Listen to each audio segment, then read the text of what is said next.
सामाजिक विज्ञान कक्षा सप्तमी भाग 3 अध्याय 2 स्वास्थ्य में सरकार की भूमिका।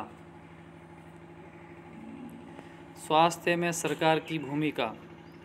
लोकतंत्र में लोगों की ये अपेक्षा रहती है कि सरकार उनके कल्याण के लिए कार्य करे।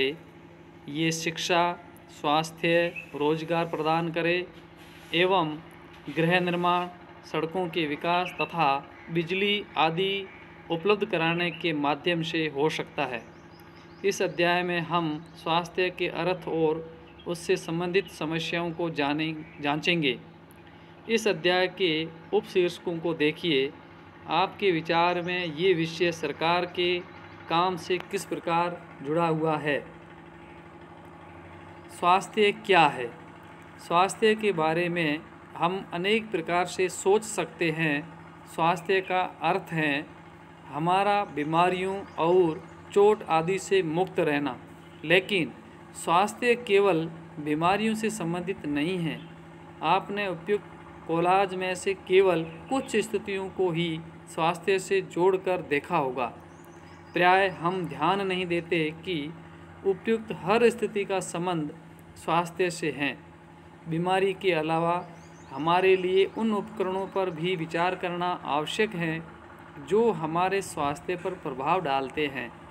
उदाहरण के लिए, यदि लोगों को पीने के लिए स्वच्छ पानी और प्रदूषण मुक्त वातावरण मिले तो वे सामान्यतया स्वस्थ रहेंगे।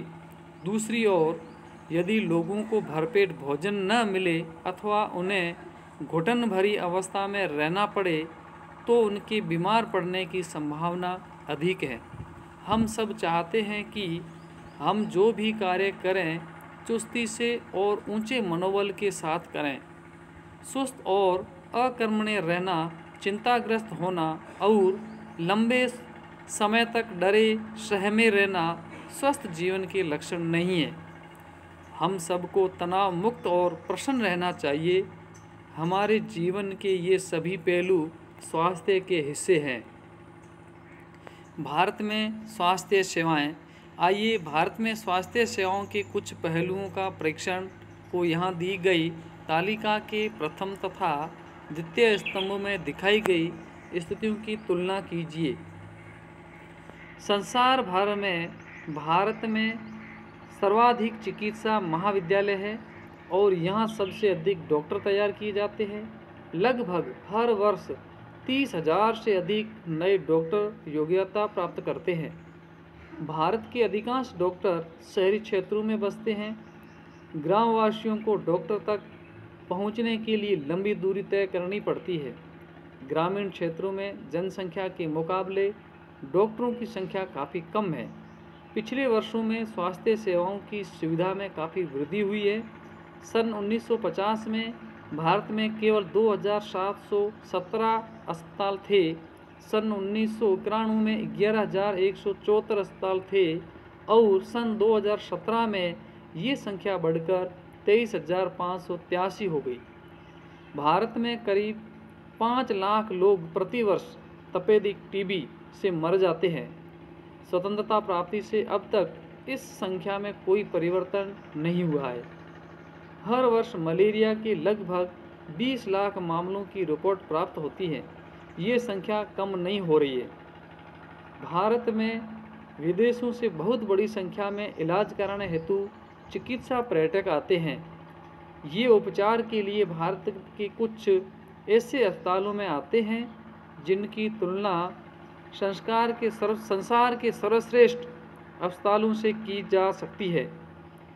भारत विश्व का दवाइयाँ निर्मित करने वाला तीसरा बड़ा देश और यहाँ से भारी मात्रा में दवाइयों का निर्यात होता है। हम सबको पीने का स्वच्छ जल उपलब्ध नहीं करा पा रहे हैं। संचारणीय बीमारियाँ पानी के द्वारा एक से दूसरे को लगती हैं। इन बीमारियों में से 21% जल जनित होती हैं, जैसे हैजा, पेट के कीड़े और हेपेटाइटिस। भारत के समस्त बच्चों में से आधों को खाने के लिए पर्याप्त भोजन नहीं मिलता है और वे अल्प पोषण के शिकार रहते हैं। बीमारियों से बचाव और उनके उपचार के लिए हमें उचित स्वास्थ्य सेवाएं चाहिए, जैसे स्वास्थ्य केंद्र, अस्पताल, परीक्षणों के लिए प्रयोगशालाएं, एम्बुलेंस की सुविधा, ब्लड बैंक आदि, जो मरीजों को आवश्यक सेवा और देखभाल उपलब्ध करा सके। ऐसी सुविधाओं की व्यवस्था को चलाने के लिए हमें स्वास्थ्य सेवकों, नर्सों, योग्य डॉक्टरों तथा अन्य विशेषज्ञों की ज़रूरत है, जो परामर्श दे सके, रोग की पहचान कर सके और इलाज कर सके। मरीजों के इलाज के लिए हमें आवश्यक दवाइयाँ व उपकरण भी चाहिए। जब हम बीमार होते हैं तो अपने इलाज के लिए हमें इन सुविधाओं की ज़रूरत पड़ती है।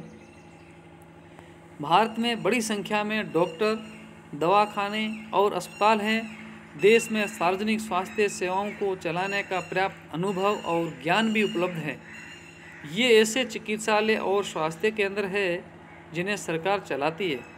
सरकार अपनी जनसंख्या के एक बड़े भाग की देखभाल करने में समर्थ है, जो सैकड़ों और हजारों गांवों में फैली हुई है। इस विषय पर हम बाद में अधिक विस्तार से चर्चा करेंगे। साथ ही चिकित्सा विज्ञान में बहुत असाधारण प्रगति हुई है, जिसके चलते देश में इलाज की नई तकनीकें और विधियां उपलब्ध हैं। फिर भी दूसरा स्तंभ दिखाता है कि हमारे देश में स्वास्थ्य की स्थिति कितनी खराब है। उपयुक्त सकारात्मक विकास के बाद भी हम जनता को उचित स्वास्थ्य सेवाएं देने में असमर्थ है। ये विरोधाभासजनक स्थिति है, जो हमारी अपेक्षाओं के विपरीत है। हमारे देश के पास पैसा है, ज्ञान है और अनुभवी व्यक्ति हैं, फिर भी हम सबको आवश्यक स्वास्थ्य सेवाएं देने में असमर्थ हैं। हम इस अध्याय में इसके कुछ कारणों को जानेंगे।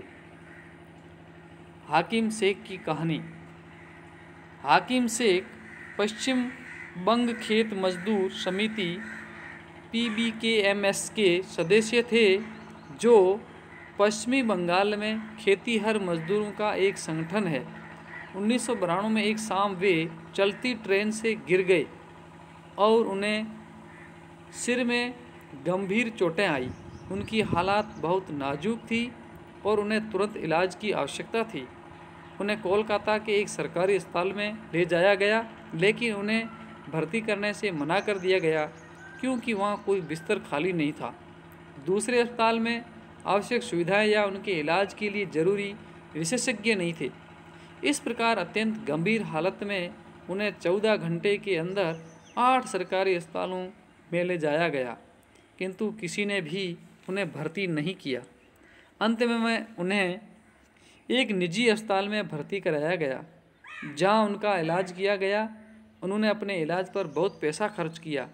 जिन अस्पतालों ने उन्हें भर्ती करने से इनकार कर दिया था, उनके उपेक्षापूर्ण रवैये से नाराज और क्षुब्ध होकर हाकिम शेख एवं PBKMS ने कोर्ट में मुकदमा दायर कर दिया। एक सरकारी अस्पताल के मरीजों का अक्सर ऐसी लंबी लाइनों में खड़े होकर इंतजार करना पड़ता है। महत्वपूर्ण प्रश्न। लोकतंत्र में लोगों की सरकार से क्या अपेक्षा रहती है? प्रश्न क्रमांक 2, स्वास्थ्य का क्या अर्थ है? प्रश्न क्रमांक 3, बीमारियों से बचाव और उनके उपचार के लिए हमें कैसी सेवाएं चाहिए? नाम लिखिए। प्रश्न क्रमांक 4, संचारणीय बीमारियां किसे कहते हैं? प्रश्न क्रमांक 5, चिकित्सा पर्यटक से क्या आशय है?